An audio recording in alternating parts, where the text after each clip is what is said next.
Well, I'm here with Piers Kaniuka. Piers, it's really good to see you, man. So good to be here. You're in a different setting than I'm normally used to seeing you on the Resistance Recovery podcast recordings, where you're kind of kicking back in your office chair, which I really liked the kind of casual nature of how you did conversations with people. It's nice to watch and listen to. I'll try not to be too fun. Yeah, you could slouch a bit. It's fine. Okay. Yeah, well, just a little bit of background for people listening. I think I was thinking this morning, like, how did I become aware of Piers's work? And I think it was probably when I was introduced to Robert Sardello through Thomas More and started to check him out. And you had done a series of conversations with Robert on your Resistance Recovery podcast. And like it was immediate. I was like, okay, here's a kindred soul. This guy's referencing Hillman, Rudolf Steiner, esoteric Christianity is all about the heart. And yeah, so I really felt like a kinship with you. And we had a kind of casual conversation to get to know each other a while back. And the kind of admiration just continues. I keep an eye on what you're doing with resistance recovery. And I love what you put out. And the way you question the status quo around therapy and recovery work. Yeah, so lots of appreciation from my side. Well, thank you. Thank you. The feeling is mutual. Well, that means a lot. Thank you. Yeah, you're kind of like an older brother or a spiritual uncle or something. That's the way I think of you. Yeah, I get that a lot, and it just makes me feel old. Embrace it, man. Embrace it. You know, it's not elderhood yet, but like spiritual uncles. I like to have those, guys who are Yeah. like 10 or 15 years older or something like that. Well, I am turning 60 this year, so as far as I'm concerned, I'm elder. Right. I wonder if you could start just by talking a little bit about your background, like how you came to get involved in recovery work.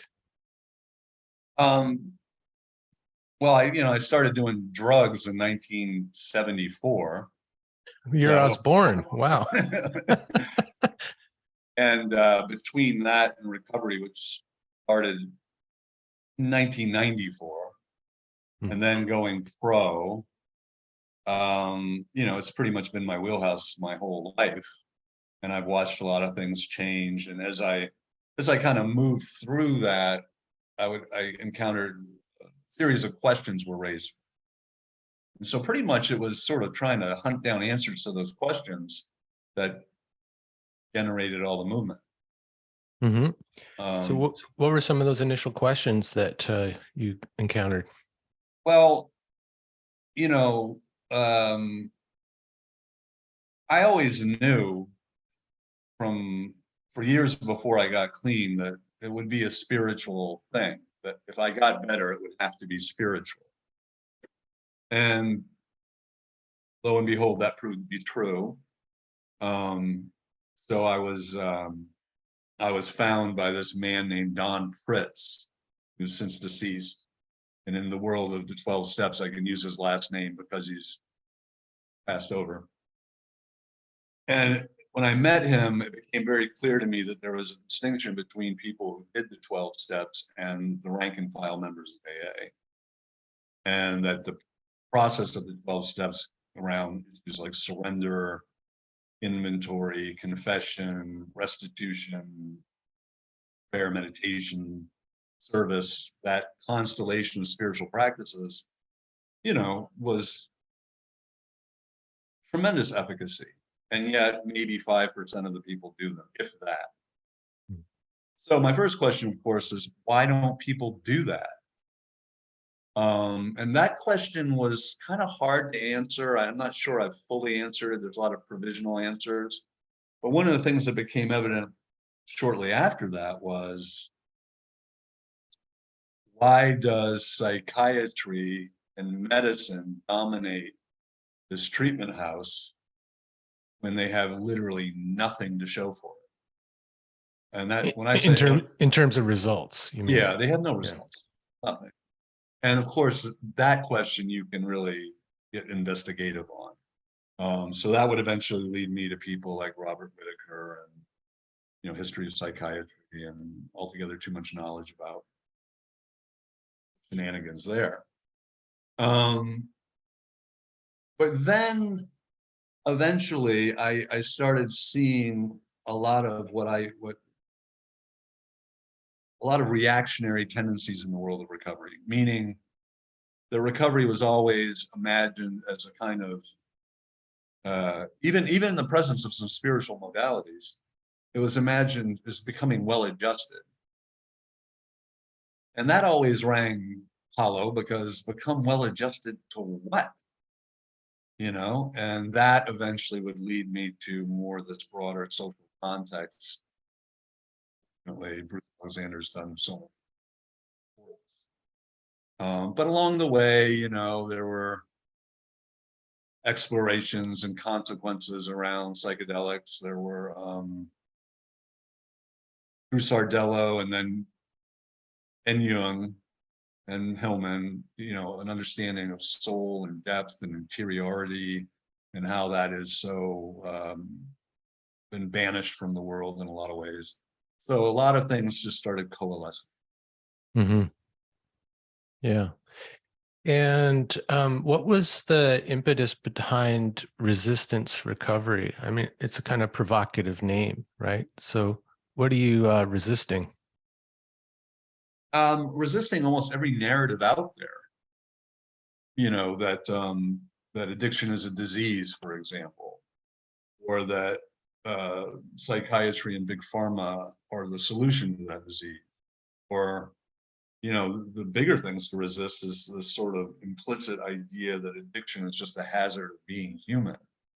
And both Alexander and some Native American activists, ones I met, came out of this movement called White Bison. They both said, no, addiction is not ubiquitous, and in intact indigenous cultures before colonialization, there was no addiction. And so those are big, big, big things that never get talked about. You don't learn about them in graduate school. Most of those ideas don't get discussed in recovery settings. So try to make a forum where at least some of those ideas got out there. Mm.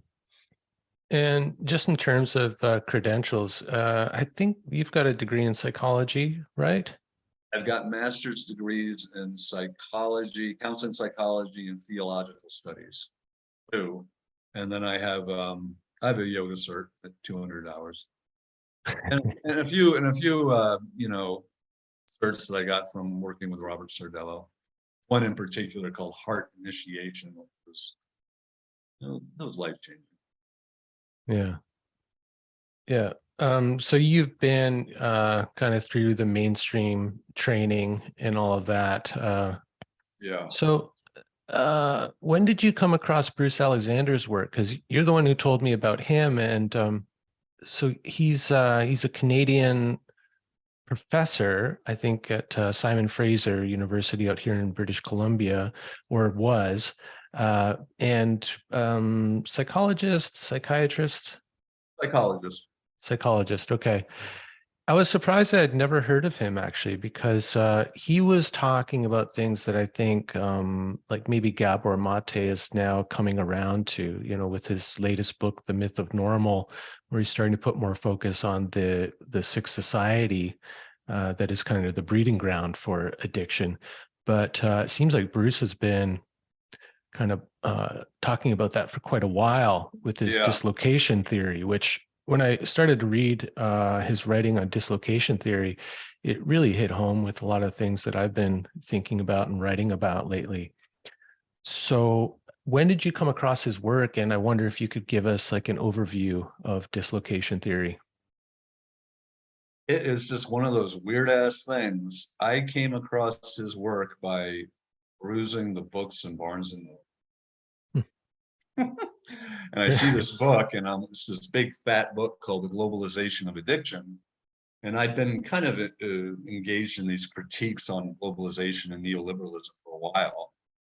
Although I don't know that I was kind of putting it together with addiction, but not real well. And so I pick up the book, and of course I'm completely mesmerized.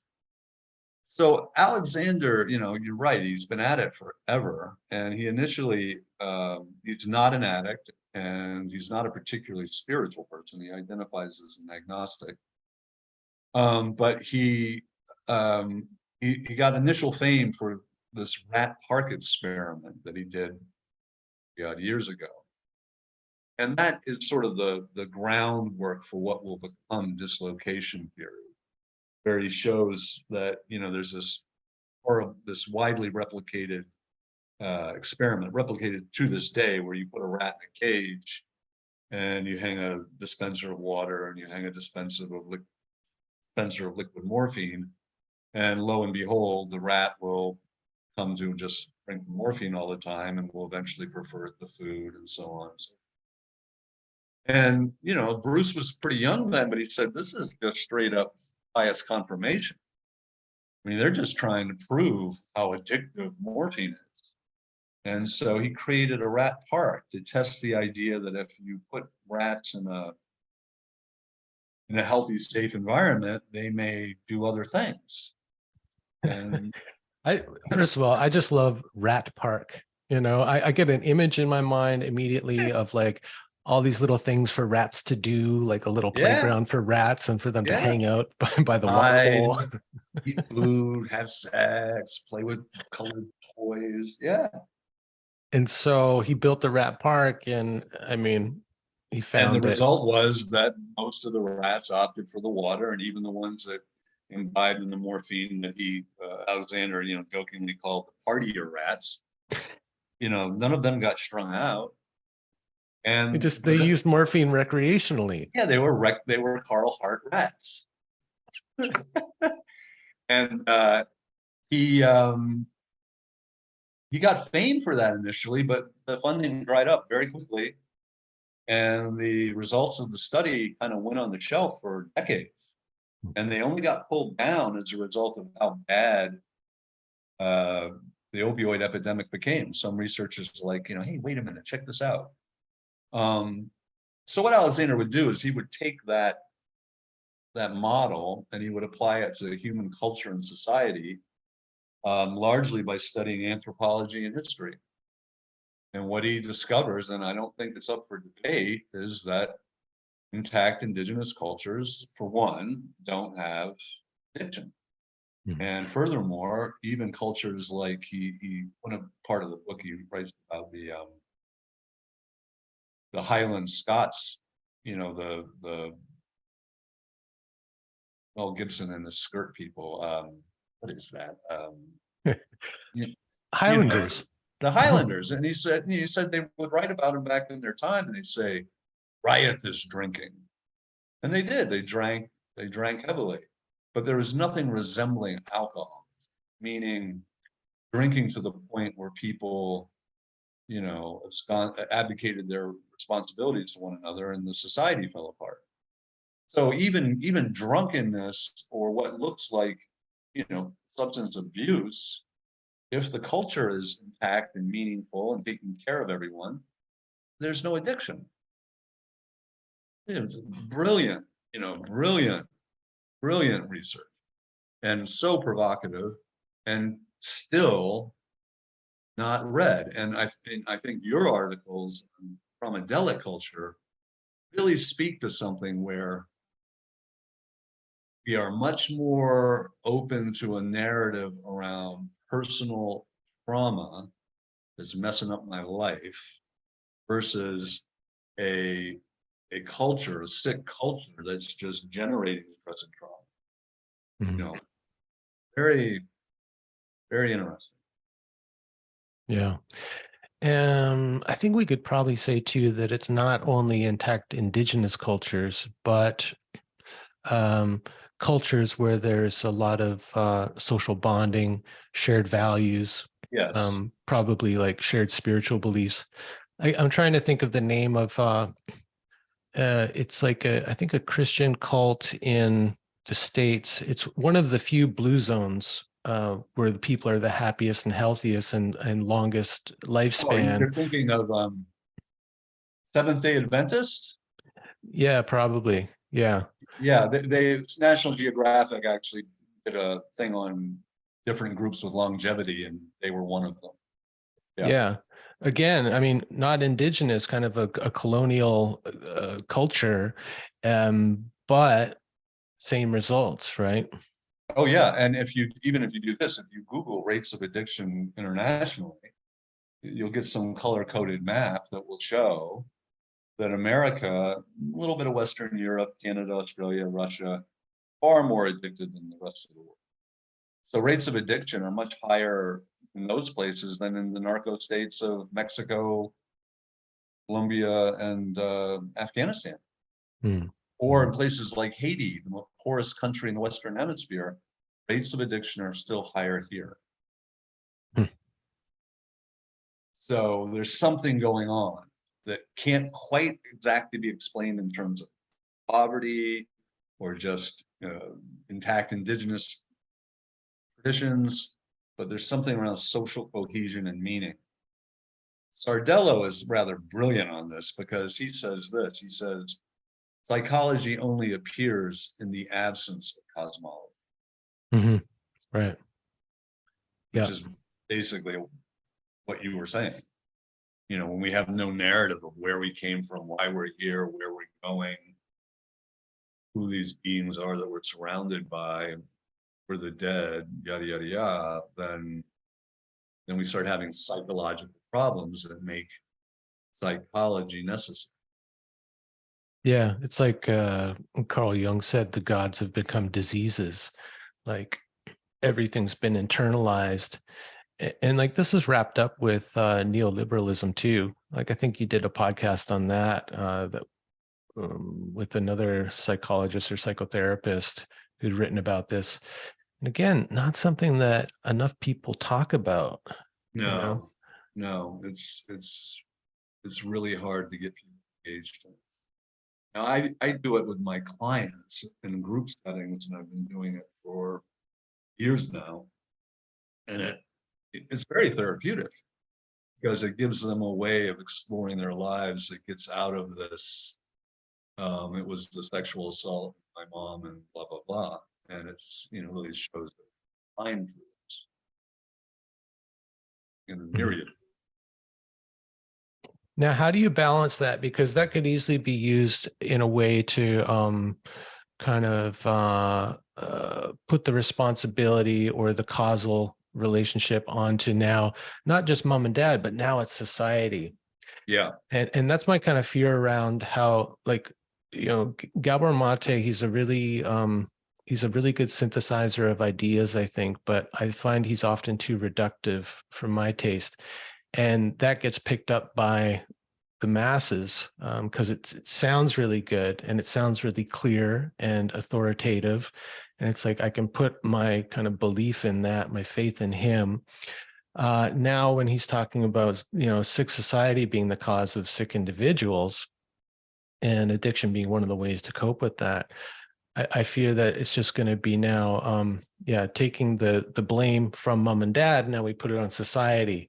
So how do you balance that, kind of larger perspective on why we get sick, why we get addicted, versus the personal responsibility piece?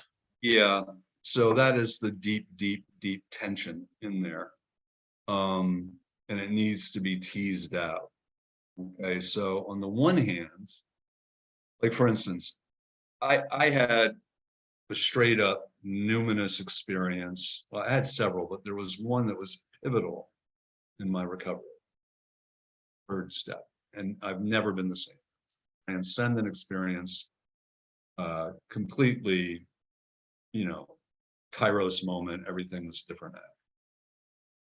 Because I was in an AA culture, I was groomed to tell my story in such a way that sounded like this. I grew up upper middle class. Both my parents were educated. They were married for 50 years before my mom died. Never wanted for anything. The expectation is that I would go to college, yada, yada, yada. And then somewhere around sixth grade, I started hanging out with these knuckle corner. And but when you really unpack that, there's a bunch there that doesn't make sense because, you know, an 11-year-old boy who suddenly wants to get high every chance he can get, there's got to be something wrong with that. Something wrong there. Plus, question about agency of an 11-year-old. You know, what kind of choice am I really making? And then this will swing the pendulum towards the trauma. I can say that dislocation in my childhood was, you know, growing up in the 60s on Capitol Hill, you know, politically and racially charged, violence, sexual abuse, major undiagnosed something with my mother. She was pretty disturbed. And right, so now the pendulum swings back towards the sort of trauma thing. But of course, what you can see if you work with enough addicts is they usually have some family resemblance there. Meaning maybe you came from an affluent family where you never saw your father, or maybe you were unchaperoned like I was, and so you got all into, you know, pornography and drugs and all that when you were young. There's this sort of family resemblance to that, which I think speaks to the society. So recovery, you know, and I agree with your quotes of Jung that, you know, that the healing is not mucking around in the past so much as the numinous experience.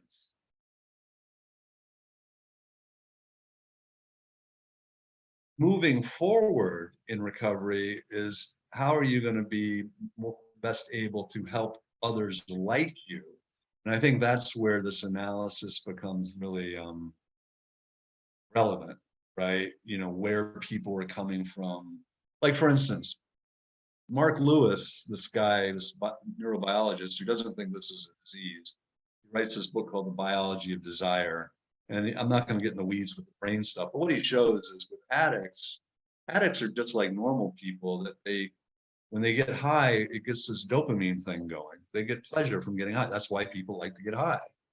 I mean, aside from the pain. Yeah.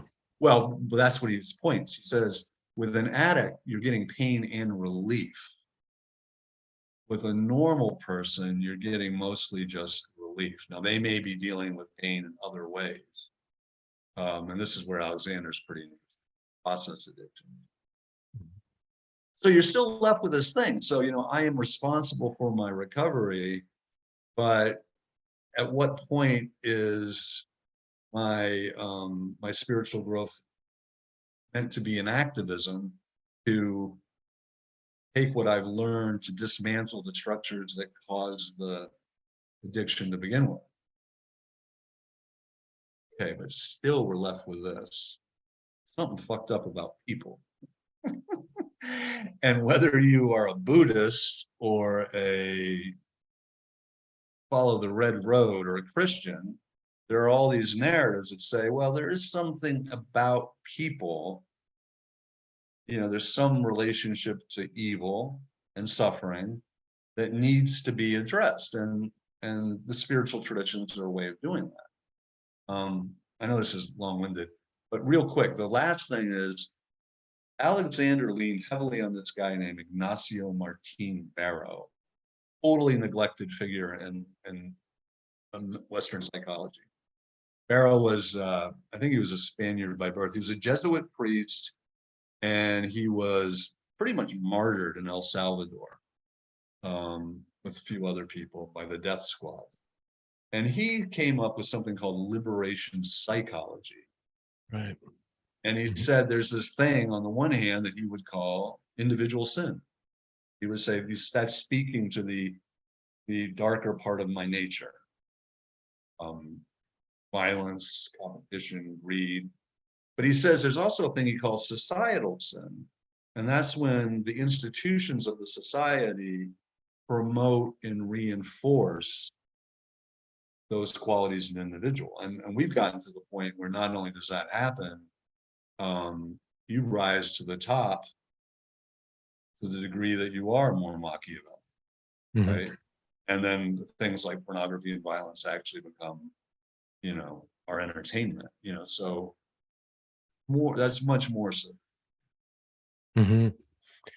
Yeah, I'd recently just discovered liberation psychology. Seems quite interesting. Um, okay, so it's still, I still have this thing tickling the back of my brain when we talk about addiction as a way to, like for pain relief, psychic pain, physical pain.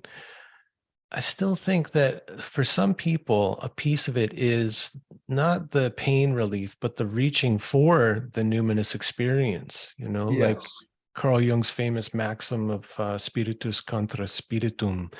He wrote in a letter to Bill W., saying that Hmm. we're reaching for the wrong spirit, where we've like literalized the spiritual seeking Hmm. and put it in a bottle, I think like for me, my early struggles with substance overuse. I don't know if I was ever an addict, but I sure acted like it. Um, when I had, a major numinous experience, it was like it severed that cord. It was like an overnight cure or something. I mean, it was remarkable, and it's not something I don't know if you can duplicate it or replicate it. But that's the way it happened. So when I then stumbled upon Jung and his ideas about addiction, I was like, I think that's what happened to me. I I'm had sure this that is. experience with ayahuasca, and it was like after that, I just my relationship to alcohol was totally different. I could Hmm. have a drink just for enjoyment, and I wouldn't have to drink until I fell down at 4 a.m. It was amazing. Yeah, no, I think you're speaking to it. So this ecstasy that we're seeking, which seems to be built in, right? That's a spiritual impulse. Mhm. Um, Rudolf Steiner, when he talks about evil, there's a cast of characters, but there's two main ones. One is Luciferic, and Luciferic evil is it is egotism, but it's also splendid isolation. It doesn't mean you're alone, but it means you're not really caring about much. You are off in this sort of ecstatic realm and enjoying yourself, right? And it's got a lot of beauty to it and so on. And what he says is Lucifer is opposite Ari. Ahriman is materialism, and they're actually going in two different directions. They work together. And so if you look at addiction, it often starts in this total ecstasy, this splendid isolation. Um, and then at some point, Ahriman comes and takes your legs out because he reduces you to an appetite. And now it's just a coarse materialism where I have to get the substance. Furthermore, I have to get the money to get the substance just to be okay. Um, so yeah, it's a misguided spiritual quest. I mean, I guess, and this is definitely relevant to what we're talking about. I think one thing that we're seeing now is we're not seeing in culture much discussion of the role of suffering in spirituality. Mhm. See, instead we have, when we get too far in what you call the traumadelic world, we're basically assuming that all suffering is bad and needs to be alleviated. We're almost saying that no, it's not an inevitable consequence of being human. It's something that, we have technologies to get rid of it. And it holds out the promise of some kind of, wholeness. On the other hand, we've got these really rich spiritual traditions that, as Simone Weil said about Christianity, is not about the alleviation of suffering so much as it is about the supernatural use of it. So, I think that's part of what's infecting Mhm. Yeah, um, I often say like I'm grateful for my suffering for getting bad enough to actually wake me up and start paying attention to what my soul was starving for. And that was that was the beginning of my journey. Was the suffering got bad enough that I finally had to go, okay, I've read the self-help books. I've tried the kind of abstinence methods and things like that. I gotta seek help elsewhere. And that led me to my first therapist, who was a Jungian, a James Hillman student. So we worked just with dreams. We didn't talk about my childhood trauma or anything like that. He focused on my dreams, and my dreams started showing me things. And it felt like a reconnection to something really deep within myself. And then he took me to my first ayahuasca ceremony in the Santo Daime Church, so a Christian ayahuasca church. And then I had this reconnection to something outside of me, something greater than myself. And it was like, okay, no more addictive tendencies. Right. I mean, except for the coffee and tobacco, but I can deal with that. But there's a couple things beyond that, which is, one is your suffering, if it goes through that kind of transformation, become a capacity that you will be more soul expansive towards the suffering of other people, as Mhm. opposed to being locked into this kind of bitterness. The other thing is, well, suffering's not over. I mean, you're going to live several more decades and you're going to encounter tremendous suffering, whether Mhm. it's yours or someone that you love. And we need to have some kind of spiritual soul thing that can work with that. Otherwise, Yeah. we're going to just constantly saying, when I suffer, something's wrong. What can I do to fix it? Yeah. Yeah. The way I think about it is like we have to, well, I think of it in terms of growth. Like we have to expand our concept of who we are in the world. I mean, this is what cosmology and religion can give us, but in a post-religious world, uh, where psychology has become the religion of the masses, and psychology is becoming more and more about the individual, isolated from culture and everything else. uh, it gets very small and tight. The context becomes very, very small.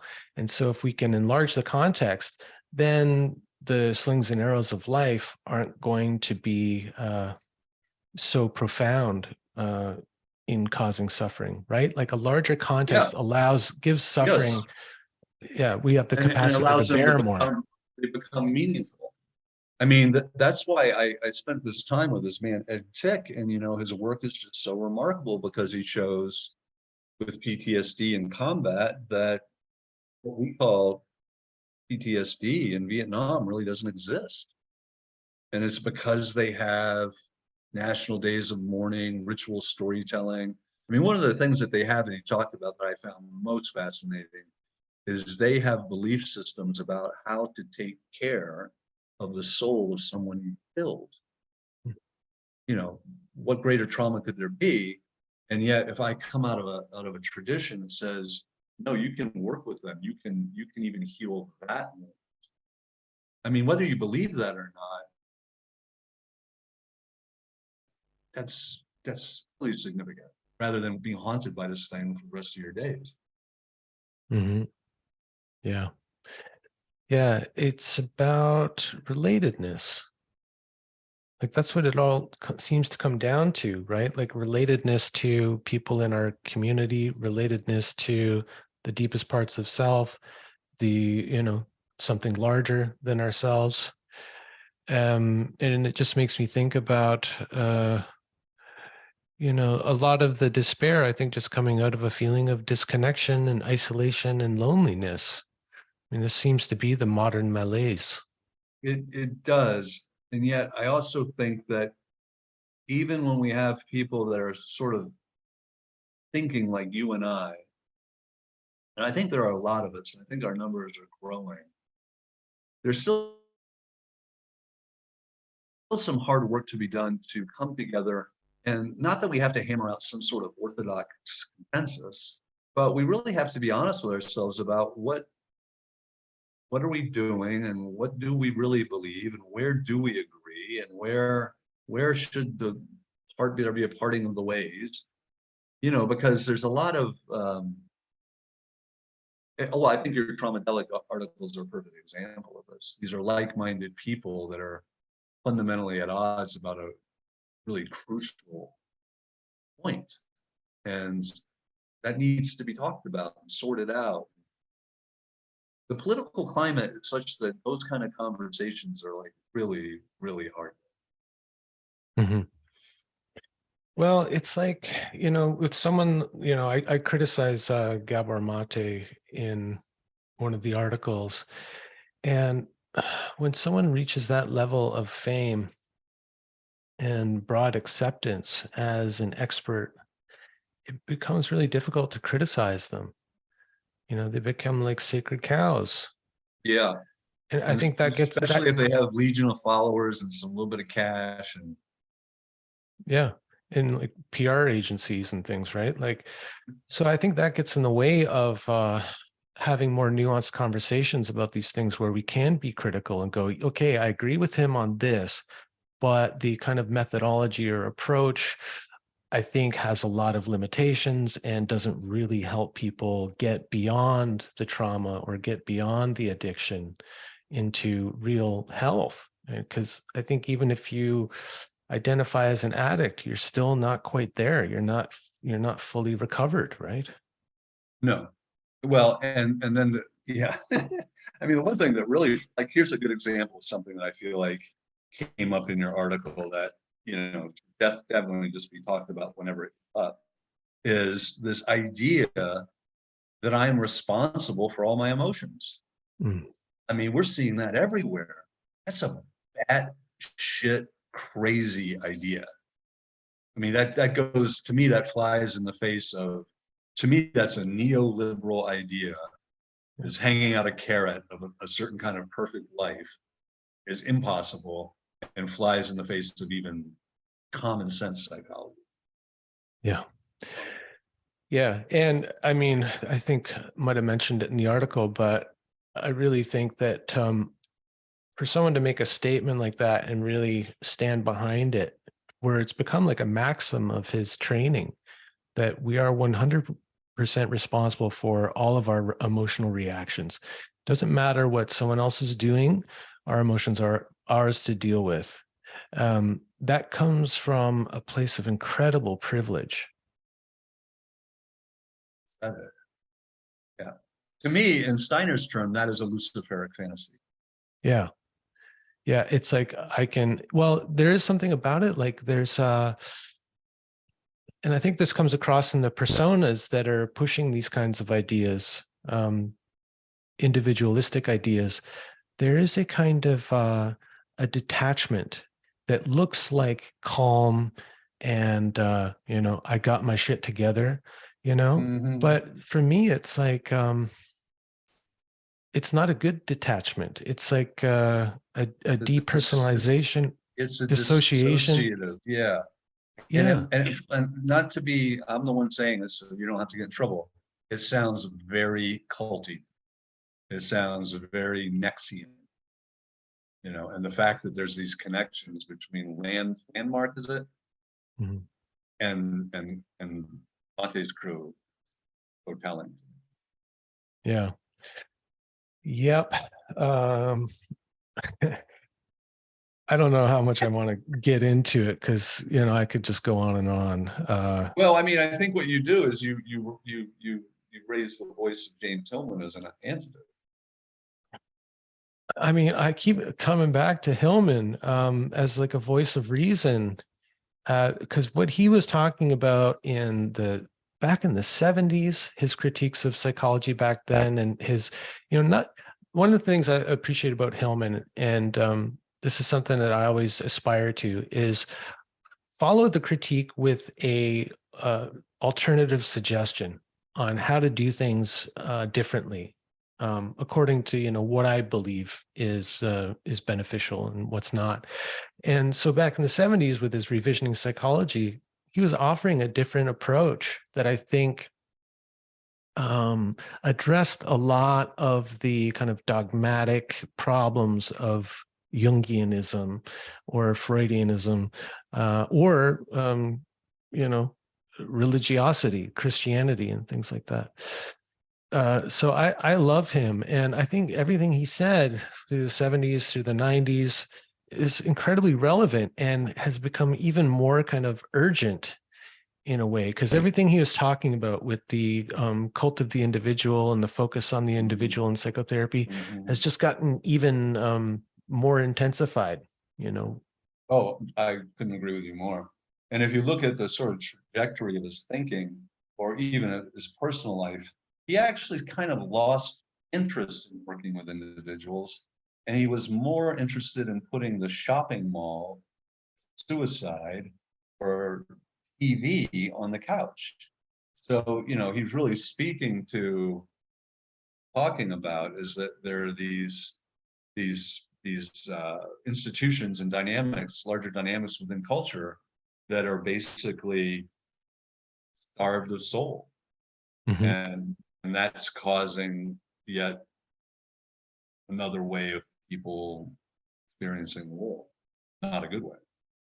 I Yeah. loved it in there too that you took on, like, now see, I'm not going to be able to remember the word, but you took on how everyone in this, a lot of people in this wheelhouse get all caught up in the hero's journey for Campbell. And so, we go through these things, but really, ideally, we go through these things to come back to the world more capable and more able to, better, stronger, bigger, whatever. And Hillman has this idea, it's a mythical idea. I think it's called the Nekia, Nekia. And that's an underworld journey that you don't come back from. Mm. And really what that's saying is, you go into the depths of the soul, which is full of gold and monsters and so on, and that now becomes you see the world now from the underworld. And the underworld, to my way of thinking, is also the prison and the hood and the refugee camp and the reservation and the AA meeting. It's the view from below. Mm. Mhm. The underworld. Yeah. Well, there is the thing too that like getting back to how Hillman started to practice what he called like a therapy of ideas and a psychoanalysis of psychotherapy, right? Like subjecting psychology to its own analysis and finding out Beautiful. what were the kind of underlying myths that were ruling psychology, and locating the myth of the child, the myth of the hero as very predominant underlying mythologies. And I think that's, again, it's just become more the case. The more we focus on childhood trauma, the more it constellates the wounded child archetype. And the solution is to take on this heroic journey of overcoming your personal trauma. Um, but, you know, what doesn't get critiqued is that the hero's journey is like the journey of the puer. It's an adolescent journey. It's an adolescent fantasy. I'm going to go and meet the mentor, going to meet Yoda or Obi-Wan. I'm going to go slay the dragon or the Dark Father, and I'm going to come back a hero and be Yes. celebrated. Yeah. Rather than That's I'm going to come back as a initiated adult and get to work caring for culture. yeah. That's exactly right. My underworld journey actually gave me capacities that are for the benefit of others and not for my own greater glory. Yeah. Yeah, like No. you don't come back just with some gift to give the world just by your glow and your shine, uh but you come back, you're supposed to come back from an initiation with an obligation, Yes. which is more like a burden in a way. And I think another thing that's right in there is now, and this speaks to your second article, is there's some sort of, it's not a belief, it's just what people are doing. They act like anybody can be initiated at any time because they want to. And therefore I can hang out a shingle as a shaman, Mhm. and there's no sense that this is in Steiner's term, it may be a question of karma and destiny, that it's some almost invariably a near-death experience. It's not something that you could manufacture. And not something you would ever sign up for. Yeah, yeah, yeah, Yeah. yeah. Well, people are kind of savvy enough now that no person of European heritage is going to call themselves a shaman. I mean, very few. There's outliers, right? But they're really so deep into the new age that they're kind of protected in that soft, mushy bubble of non-judgment. But others, it's a little more insidious. You'll get people who say, I lead rites of passage retreats. And it's like a 3-day experience. You show up Friday evening for the orientation, you go through it, and you leave Sunday afternoon initiated or having gone through a rites of passage. And it's a fantasy. And it is, I think, wrapped up in this the hero's journey, Yeah. And like I got one I under my mean, there's a big belt. difference between doing that, right? Like, I'm going to go drink Madre 2 nights in a row and stay with these people. And there's that versus I'm going to do that and it qualifies me to be something in the world, But even I'm very hesitant to call that initiation. It's people coming together and having an experience, ideally a meaningful one. Mhm. Or an entertaining one. Or an Why not? entertaining one. Why not? Why do we need meaning? That's such a good point. Like, yeah, a joyful one. Yeah, I talked about this with someone recently who had me on their podcast. There's this idea that drugs, psychedelics, plant medicines, the medicine, it gets kind of more inflated. But something like ayahuasca is for healing. Like you hear this a lot. Ayahuasca is a medicine for healing. And I spent time at a center down in Peru that wasn't a commercial center. It was run by a native Peruvian guy, Ashaninkan healer, who really was doing it to conserve the forest and this incredible boiling river that ran through the property to kind of save it from development and then offer healing services to local community. And as a gringo, you can come and stay there, but there's not going to be anybody to translate for you. There's no special meals or anything like that. You just kind of go and take care of yourself, but you get to stay there and then go to the community ayahuasca ceremonies. And what I found was that people were like coming from all up and down the river every like Wednesday evening. And it was like a communal gathering, like jungle television. Like people came to have these like wonderful experiences and to sing and listen to others sing. There was like no vomiting, no psychotic freakouts, no sharing circles, anything like that. And I found it so refreshing. And Wow. after that, I couldn't do any more ayahuasca ceremonies because after that, it just felt so natural and right in a way that I was like, I'm done.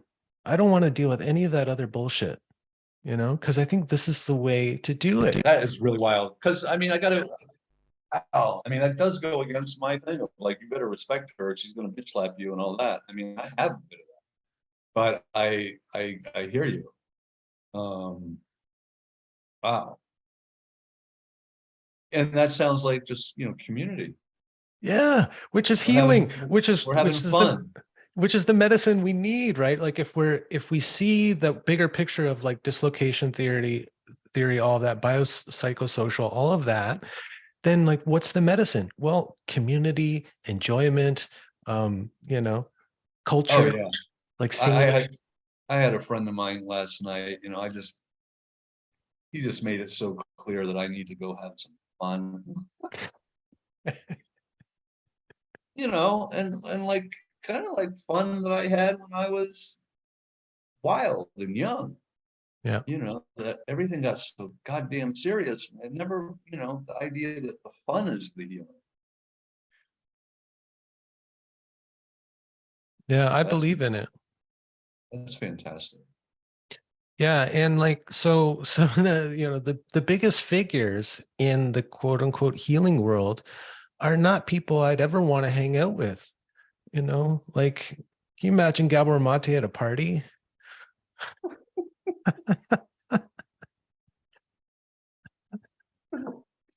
Like, God bless him, but not somebody I want to hang with, or Eckhart Tolle. I don't know. Maybe you get a couple drinks into Eckhart and he gets really funny or something, but Feel really goofy. Yeah, no, I totally, I could stand for a lot more of that.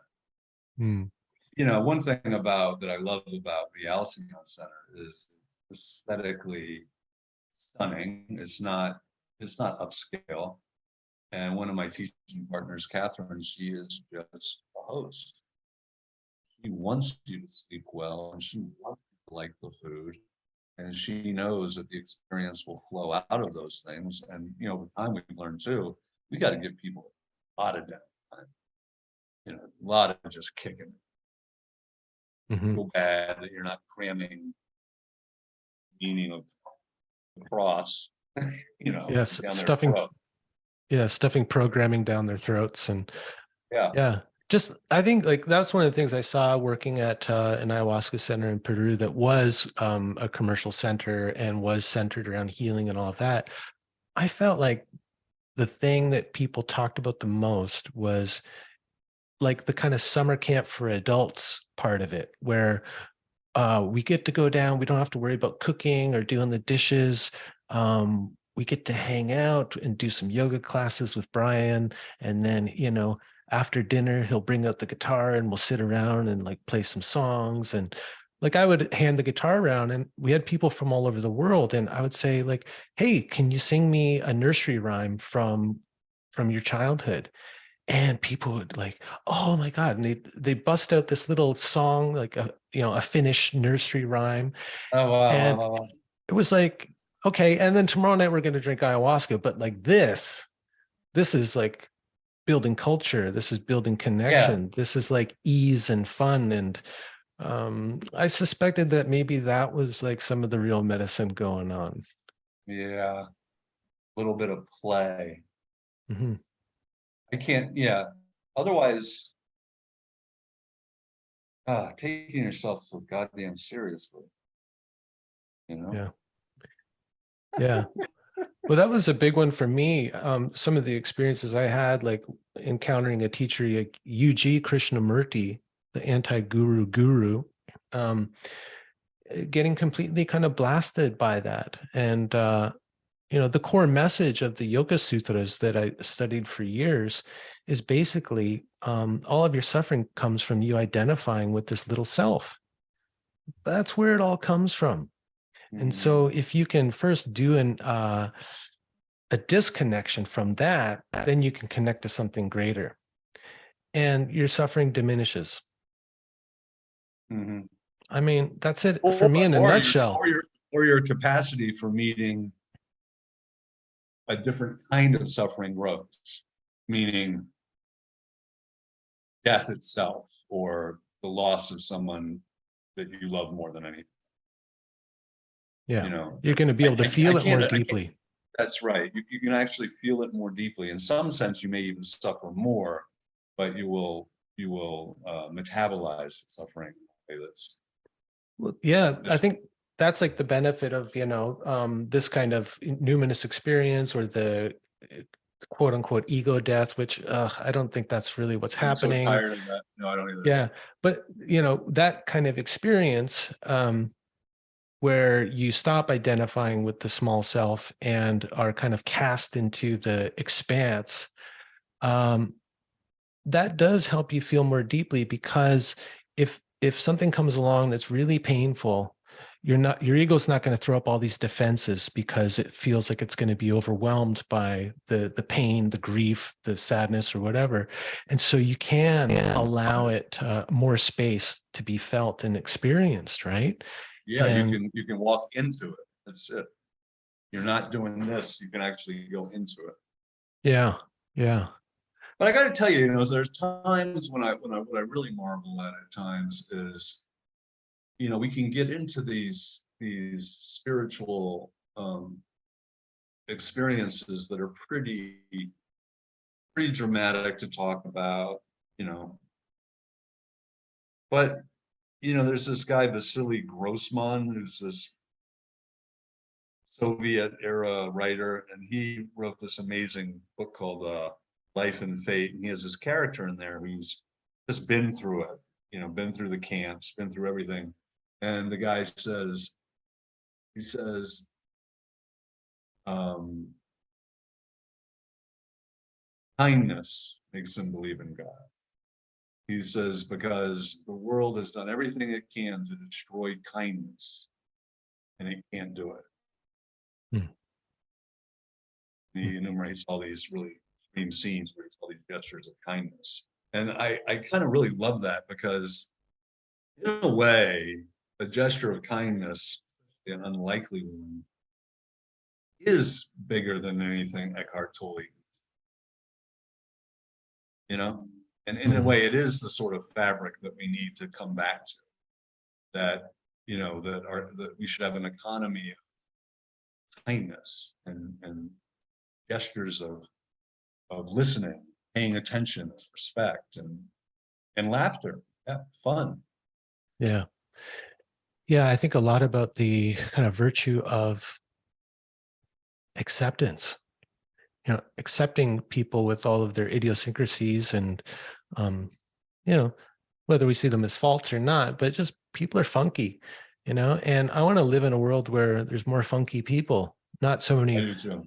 well-adapted kind of monoculture entities walking around, you know, like I want to live in a forest like the forest where I live, where all the trees are funky and different and there's so much variety, and all of them are adapted, but they're adapted by becoming more and more unique unto themselves. You know, like that's the adaptation, is to like get funky, like you know, an oak tree wrapping itself around a fence pole, Yeah, you know, yes, that yes. that kind of adaptation. Yeah, no, I love that too. I mean, that was my hope. Well, in a way, it's been largely realized. I mean, resistance recovery, that membership is everything from MAGA hats to old school communists and everything in between. And generally speaking, I've just said a few times, it's never been too bad, that we're not going to tolerate any claiming and any of that stuff. And they've been good. They've been really good. And I think they're relieved. Generally speaking, when I put the warning out, I get 50 likes for putting the warning out. Yeah. Yeah. Thank, like Sly Stone, thank you for letting me be myself. Such that. Now you're talking my time. You got a bit more time? Oh, If yeah. Sure. I'm just gonna run and go pee. Just my coffee hit the ground floor right now. So Yeah, that's fine. all right, one sec. Um, I wanted to ask you a little bit about the Alcion Center and what you guys are up to there. So, what's your role there? Is it the director of spiritual life? Is that the title? No, no, I don't do that was my title at Granite Recovery. No, I'm just basically core faculty there. And the place is run by these two remarkable women named Joan Jordan Grant and Catherine Booth. They're partners, and they are both how to put them. They're both ordained ministers, and they, you know, for a variety of reasons, they got disenchanted with parish ministry. Catherine has a strong background in anthroposophy, and Joan is a true contemplative, meaning I've never really met a person who lives it out. The land has been in Joan's family for a long, long time, or she's had family on Mount Desert Island. I think maybe the 600s. So it's really incarnate, you know, it's really cared for. It's right on the ocean. And she's an ornithologist, hence the name Alcion, which is the name for the king that lives on the cove. Oh, And what happened was they both had this vision for a long time, even before they met each other, of having a retreat center rooted in the Christian contemplative tradition. And so they started it, and when they started it, sadly they were kind of attracting the people they were trying to get away from, meaning nice, well-heeled, older people, kind of bougie. And, you know, a lot of nice people. And one day I finally said, they were lamenting that. I said, you know, I could fill this place up with drug addicts. with junkies. Yeah. And But that that's was that's what Jesus would have wanted, right? sure. And you know what's crazy is that the addicts come up there and they are so precocious theologically. You know, they ask these questions that are, you know, very high level meta theological questions. They don't know they're doing that. So that went on, and it was coincidental with these trainings with Robert Sardello.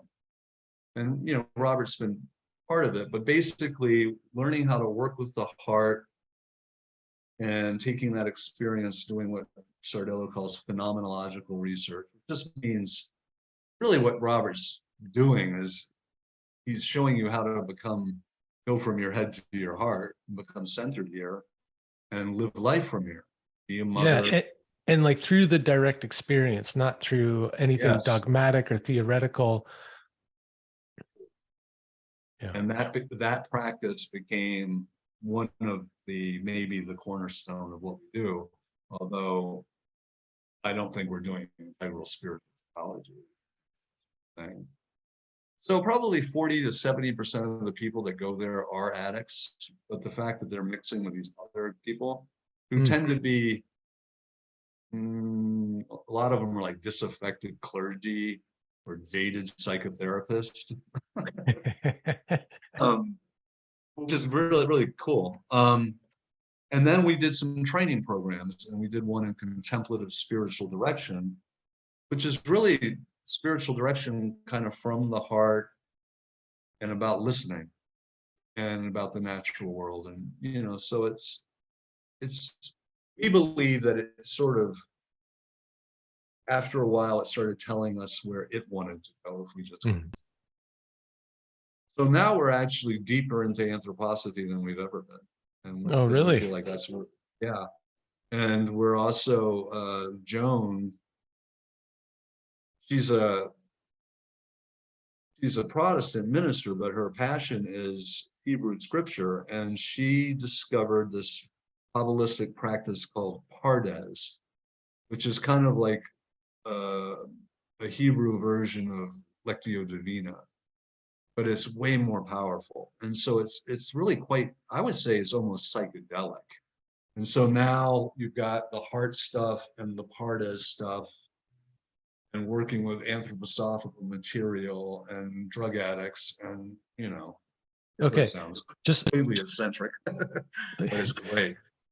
For the non-Christians out there, Lectio Divina is the reading of spiritual scriptures, right? It is, but it's reading it in a kind of contemplative, chant kind of way. And so Pardes is doing something similar, but you're working with the image of the garden. This comes out of the Kabbalistic tradition, where, you know, these rabbis go into the garden, and one of them loses his mind, and one cuts down the plants, and one doesn't come back, and then but one comes. So we go in there and we chant, and we go into contemplative states, and it's really extraordinary. Dude, that's some Christian yoga. I mean, in yoga, it's called svadhyaya. It's, yeah. Well, you know, you got your 200 hour. Yeah, but, you know. They probably don't get too much into Patanjali in 200 hours. You're mostly working on like leg bones connected to the thigh bone. Yeah, yoga is the cessation of the oscillation of the mental substance. That's probably good. Yeah, so it's a wonderful place, and it's really, I feel like that's where my work is. Interesting that you're kind of going more into the anthroposophy. What's I don't know. What's that about? Like, what part of it? Because anthroposophy is so kind of Well, vast, there's right? no, But yeah, what is it about? Well, no, I mean, like, not what is anthroposophy about, but what is this being drawn to anthroposophical ideas, maybe, or a framework for understanding the world? I mean, one of the things that, especially over the past 3 years, that has been helpful for me in looking at Rudolf Steiner's work is his like um differentiation of evil, like you said, the Ahrimanic versus the Luciferic, and being able to use that as a way to look at what's going on in the world and identify with a little more differentiation and discernment types of evil. So it's not just the privatio boni of like oh, evil is the yes. absence of good. No, no, no. Evil is a thing. It's a force in the world, and it manifests in different ways. And I think, the Luciferic and the Ahrimanic are really helpful ways to look at what's happening in the world right now at this moment with social media and ideologies. And on the other side, the incredible materialism, the focus on the individual self and the causal relationship of suffering to trauma and all of this, right? Like, so is that the kind of things that are coming up at the Alcion Center in terms of anthroposophy? Is that Yeah, well, you kind of answered your own question. I mean, anthroposophy right now couldn't be more timely, so there are a lot of young people, well, not just young people, coming into anthroposophy because of things like what Steiner said about the bees. Like Steiner anticipated this die-off 100 years ago. Hmm. Or to get more controversial, what Steiner said about the vaccines, or what Steiner said about Russia. Um, and what Steiner literally said about the way the world would be 100 years from he was alive, which is so there's a prophetic dimension to it. There is, like you say, there's a way of analyzing what's going on that is, I don't know of anything that's more profound. But what we work with there in particular is the Christology, Steiner's Christology, which is really about the heart. The Christ is the force that can balance the Luciferic and the Ahrimanic. Myself too, I've been working with Steiner's work with the dead, which until I had a recent loss was something that intrigued me and interested me. But now that I have the devotion to do it, I'm pretty much blown away by what I'm experiencing. So that's the other thing is a lot of anthroposophy tends to validate itself. Um, through the experience and the practice, through the experience, that's right. And spiritual exercises? spiritual exercises. And I think Sardello, who calls himself an inverted anthroposophist, his practice is actually really helpful, especially for people with backgrounds in addiction. Well, I think, I mean, Sardello, man, he is a deep person, so I don't want to categorize him or anything, but my sense of him, just from kind of skimming the surface, is that he is less centered around the Christology, and uh, it's more about the heart. And yes, Christ is a way into the heart, but there are many ways into the heart. Being a naturalist, gazing at a flower and seeing that it has a life unto itself, that it is giving and receiving, and like to me, he's kind of gone beyond the Christic aspects of anthroposophy, and like, uh, forgive the pun, but he's gotten to the heart of the matter. Is that Well, right? that's I mean, is that a good read? well, I mean, what he will say about his reticence about talking about the Christ is he says that there's so much misunderstanding about it, one is bound to be misunderstood. Yeah, good. Yeah.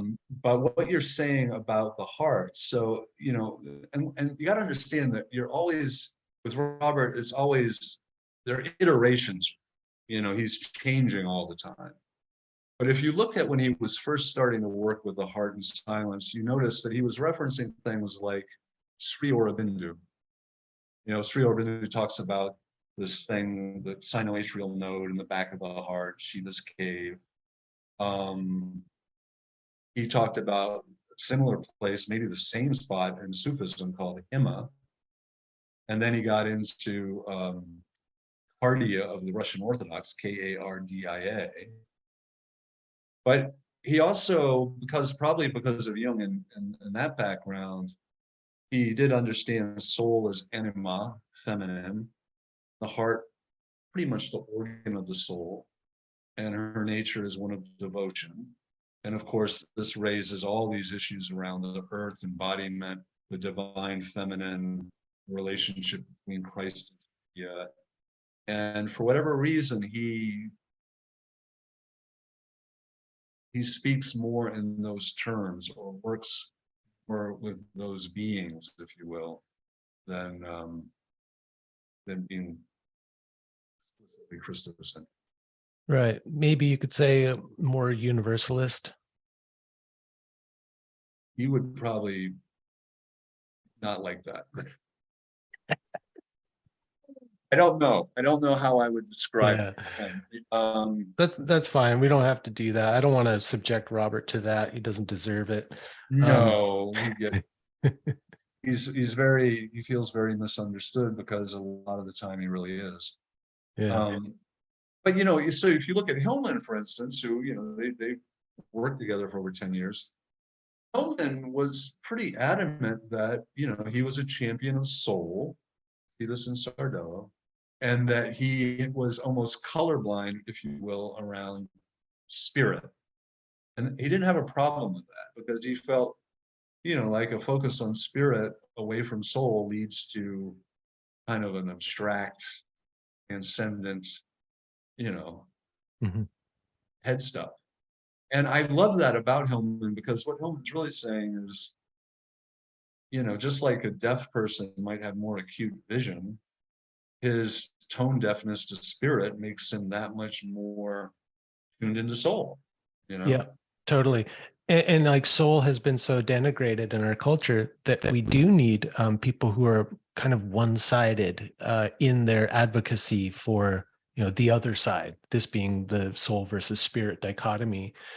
So I've completely forgiven for that. I went through a period where I was like, you know what, Hillman doesn't really get the whole picture, because he's got this bias against spirit and transcendental experience, which I think can be really helpful and a great accompaniment to soul and depth and inner and all that. But I was like, you know what? He did his job. Like, he served the function of bringing soul back into the kind of collective consciousness, at least in the West. Totally. And I'm gonna give a little plug. I work with this guy named Corey Gamberg, who's he did training at Alcion, but he's done training at a Jung place in Chicago, and he did a training on dream work at the Hayden Institute. And you'll be hearing from this guy, but he really he sees the whole 12-step thing really in terms of it being just too spirit, too bibliodolatry, too abstract, and that recovery itself it's not going to happen if you don't restore the sense of interiority and depth and soul. Personification, so we can have relationship with the I mean, belief in a higher power. Does it get any more abstract and open to free association and like just action? It's so ephemeral, Yeah. Well, in AA, it's a friggin' circle with a triangle in it. I mean, upward facing or downward facing? Upward. Of course, masculine principle only. Oh, it's totally masculine. Yeah, it's totally masculine. I guess you could say the circle encompassing it could be feminine, but anyway. So he's bringing more soul into the 12-step. Is that? Yeah, he's basically saying that without that dimension, this thing is going to it'll run fine for a while, but it's going to hit a dead end. Mm-hmm. It's going to, you'll have some spiritual experiences that take you, but they don't, because soul, another thing Sardello says about soul is soul likes to do this. Turn. Soul, it likes to go around something. It likes to Yeah, and there's an eternity in this.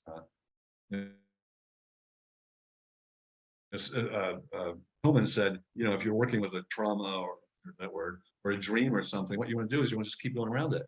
You want to journal about it. You want to read poems that remind you of it. You want to talk to your girlfriend about it. You want to, and he says that thickens it, and eventually it starts talking to you. Hmm. Whereas spirit's just like we got a problem. We got to get to, we got to get to the destination. Yeah, and the kind of the spiritual approach to something like a dream or a psychedelic experience is like cut right to the chase, get to the meaning, and Oh then yeah, once you've done the interpretation, you're kind of done with the dream or the vision, and you're on to the next one. You're hungry for the next one, right? Because it hasn't built up that soul substance of you circumambulating it, um, uh, uh, tossing it around or like a dough or something, and it building yeah, up some beautiful image. substance. Yeah. Yeah, that's just great. That's just dead on. Yeah, because And then and you're making enough. bread, right? You're making food for the soul, and then you're not going to be like a spiritually hungry ghost, just chasing experience after experience after experience. Like you go from the addiction to alcohol or whatever, and then you're addicted to ketamine or ayahuasca or mushrooms. I see it all the freaking time. So do I. So do I. And like addiction counselors then becoming drug dealers. They are and wannabe shamans, and making a lot of money, and the ketamine. Good. I mean, Oof. The thing about ketamine, I mean, this is one of the straws that broke Brian's back Kathleen's in back. dealing with Gabor Mate. um, was we were on a private call among the practitioners with Gabor, and it was a time to come to the guru and ask your questions and to talk about your struggles with clients and things like that. And somebody showed up and said that they were really struggling with their own mental health and addictions, and he diagnosed her on the spot and recommended that she take mushrooms. And then he said, "Well, have you ever tried ketamine?" And I had just heard this woman talk about having a profound dissociation from her body as being really one of the issues she was trying to deal with. And I said, "Hey, Gabor, like ketamine's a dissociative. Do you think that's what she needs is more dissociation?" And he totally dismissed me. He got angry. He said, "Oh, that's not how it works." I said, "Do you know what ketamine is? I mean, that is what it is." That's exactly what it is. Yeah. God, you and I are so much on the same page. Mm. I'm just like, okay, you're depressed and you think you're depressed. Let's say it is because of some trauma. You're going to take a dissociative. If the trauma is bad enough, you dissociate. What the? Yeah. Yeah. It's so bizarre to me. Yeah, and but it's big money. And Yeah. now I'm seeing that, big pharma is not satisfied with, you do 3 ketamine sessions. They want to go nasal spray and take it every day because they want a permanent consumer. Yeah. Yeah, it's just And crazy. and people are getting addicted to it. I Yeah, I met a practitioner in that training who confessed to me that he was doing ketamine nasal spray like all day long, that's the first I've heard of that. but he didn't think it was a problem because it's a, psychedelic, it's a medicine. Oh yeah. The other one that I see a lot of, and it's really troubling, is the kratom. I got people that not get off kratom. Withdrawal Really? syndromes is so like, and they're just taking more and more. Yeah. I mean, I remember kratom kind of popping up and trending for a while, but I thought it just kind of receded and people weren't really interested in it You may anymore. be right, but where it found home is amongst opiate addicts because it Mm. binds the receptor, alleviates. So initially you say, I'm off the fentanyl because I took kratom to get off the fentanyl, and now I'm out on kratom. Hmm. Are there are there harmful side effects to kratom? That I don't know. All I know is the withdrawal syndromes are there are symptoms. Sounds to me like there are symptoms that, you know, you have the core opioid withdrawal symptoms, the insomnia and the hot and the cold and all that racing mind, but there are additional Hmm. skin burning sensations. Hmm. Pleasant. Yeah, well, Piers, one of the things, the questions that I'm sitting with these days is like we can look out and see what's going wrong. You know, if we have this larger viewpoint, something like a dislocation theory. You know, Charles Taylor, Canadian philosopher, called it the modern Mhm. malaise. You know, Mhm. and I like that. It's poetic. It's got a poetry about it. Dislocation theory sounds a little dry and academic or something, but the modern malaise. Again, it's got a soulful quality because you can't really point to any one thing or you can't define it, but it's like a constellation of different symptoms, right? So this is what we're dealing with. And now, you know, with Gabor coming out with this new book, people are starting to look at society and how sick it is. It's too big a project to try and fix society and to restore some kind of soulful culture in broader society. It seems to me like one of the better answers to this problem is creating small microcultures like Alcion Center, where there's a spiritual foundation to it, but it's embodied, it's relational, it's communal. Um, what are you seeing? What are you thinking? I think that, yes, I totally agree. I think it has to be embodied. So digital can support things, but digital can't replace that. Um, I do think that, you know, as cheesy as it may sound, we're seeing the emergence of the divine feminine. I do think that there's new a new sensibility around the earth that there wasn't before, that it's not just being an ecologist, it's not just, you know, going out forest bathing and getting your vital signs down. It is more like resonating and communicating with these beings. Um, I think the fact that we're having this conversation is huge too, because people weren't having this conversation. I wasn't having this conversation years ago. You know, we were moving towards this conversation.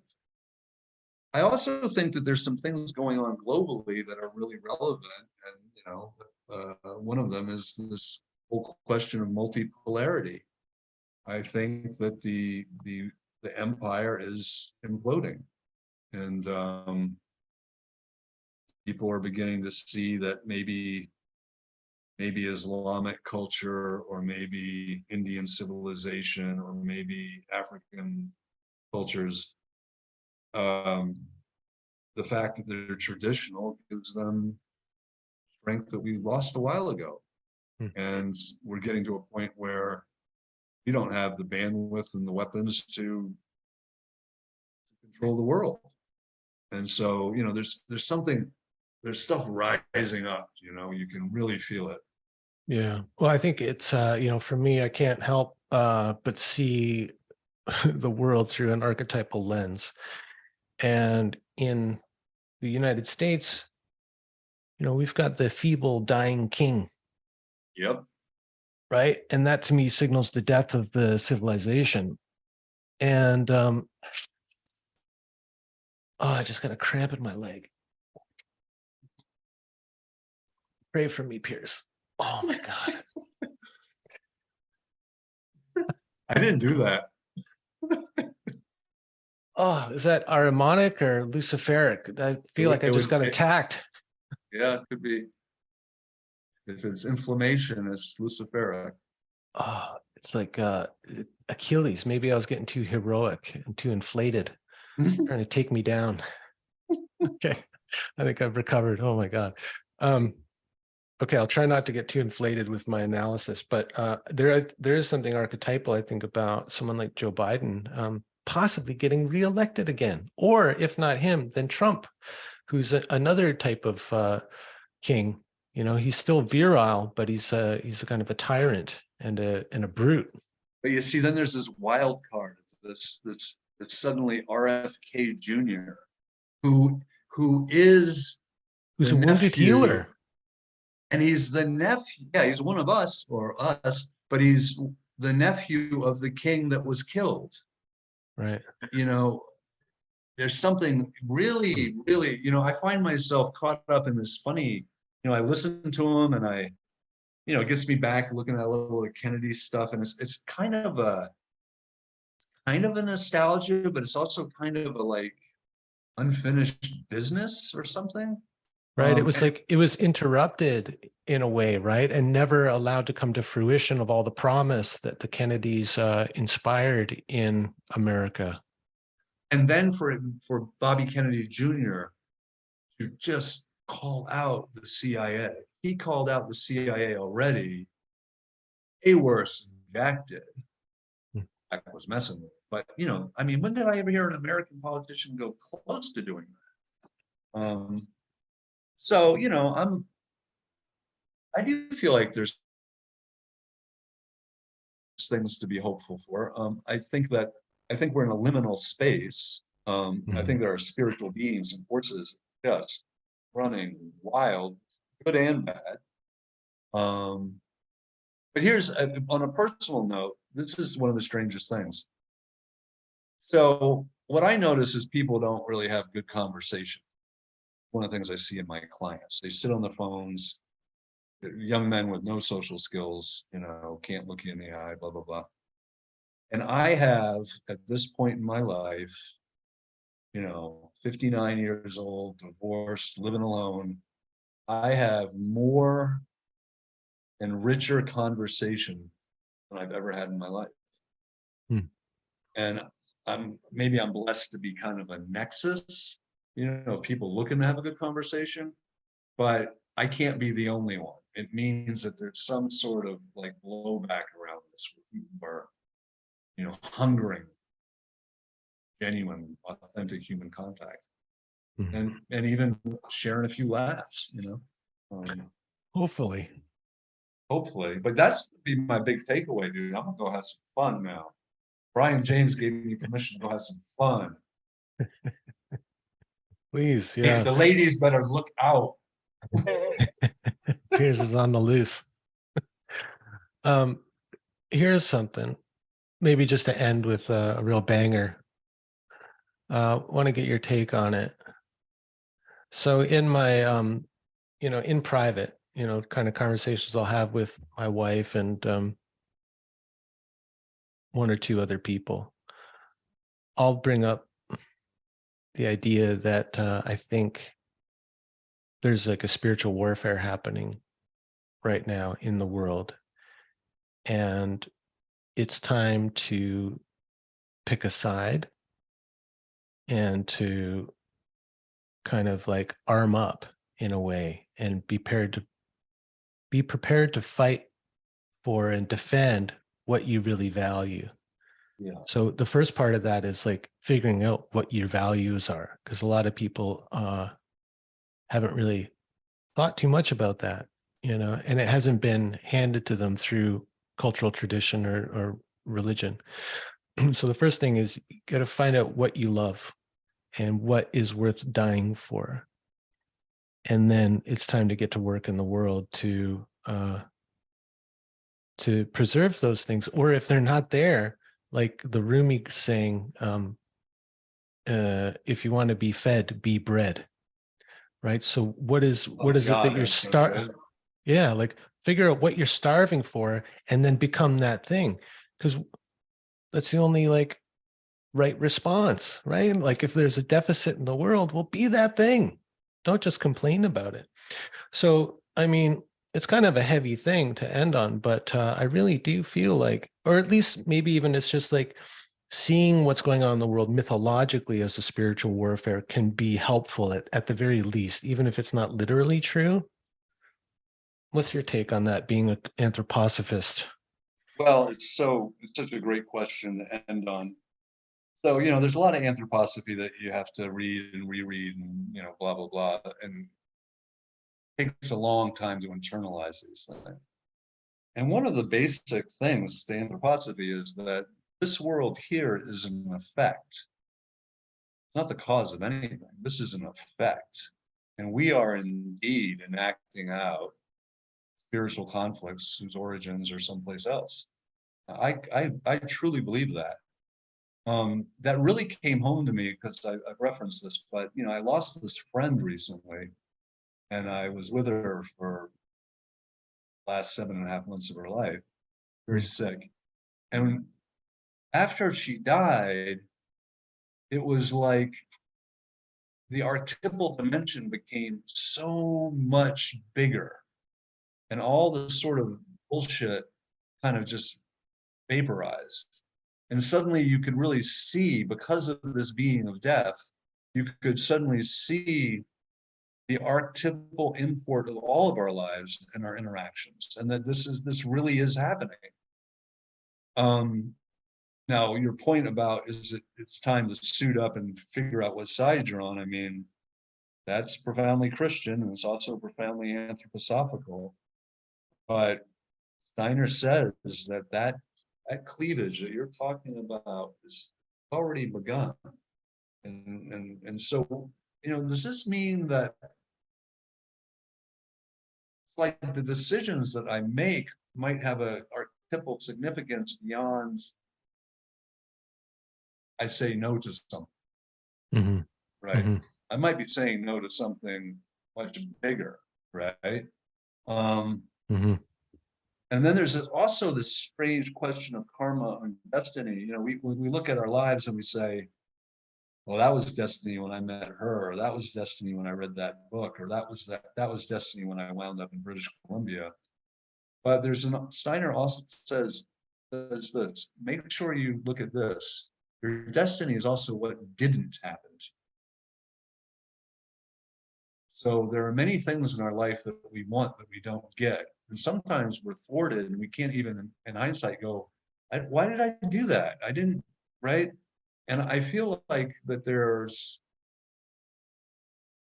are forces that are beckoning us and steering us of a spiritual archetypal nature that are about the very battle that you're talking about. They bring us in relation to our allies, our enemies, our what it is given to Brian to be your portion of the battle. And so if we can start looking at our lives more in those ways, a picture emerges. And this is really Hillman thinking heavily. But no, yeah. I think you're totally on it. Yeah. Well, that's like what I was talking about earlier, like that gives you a larger context for your life.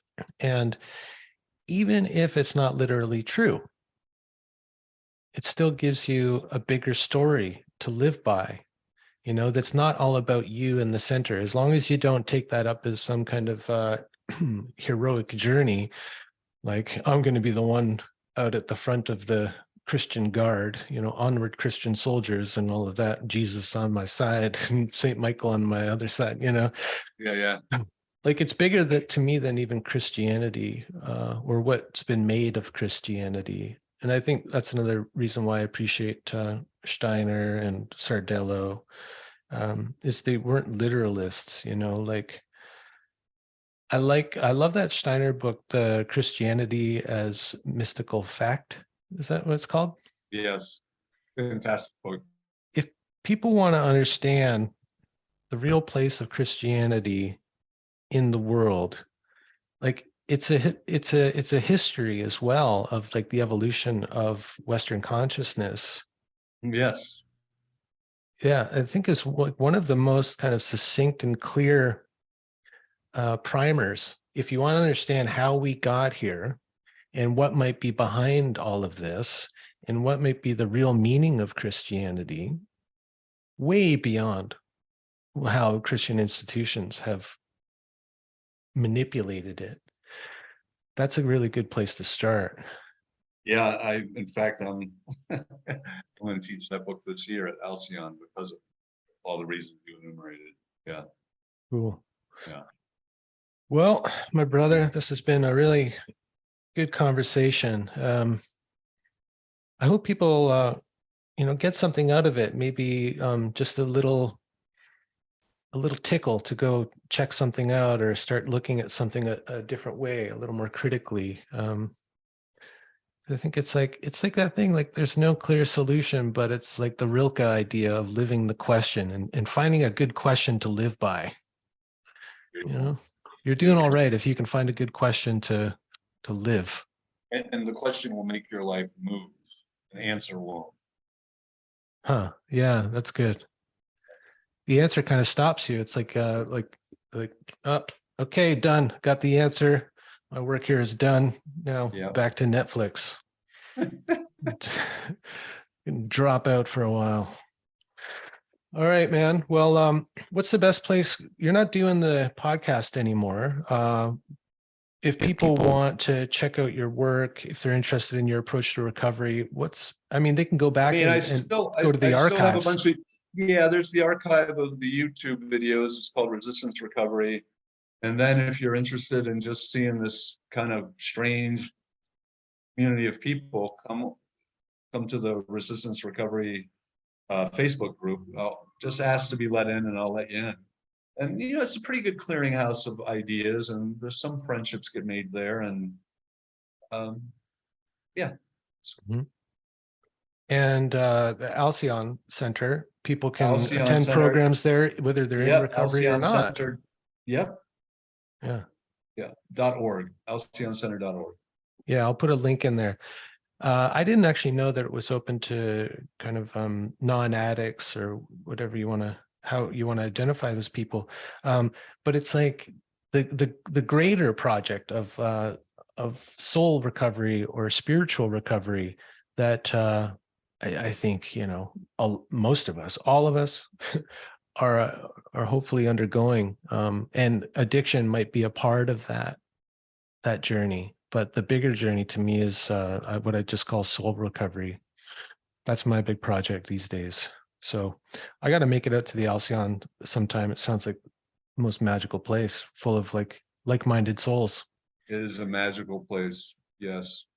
And Brian, you're doing your part with this soul recovery. So thank you. Thanks, man. Well, we'll talk soon. We'll see you on Facebook. All right, buddy. Bye. Take care. Peace.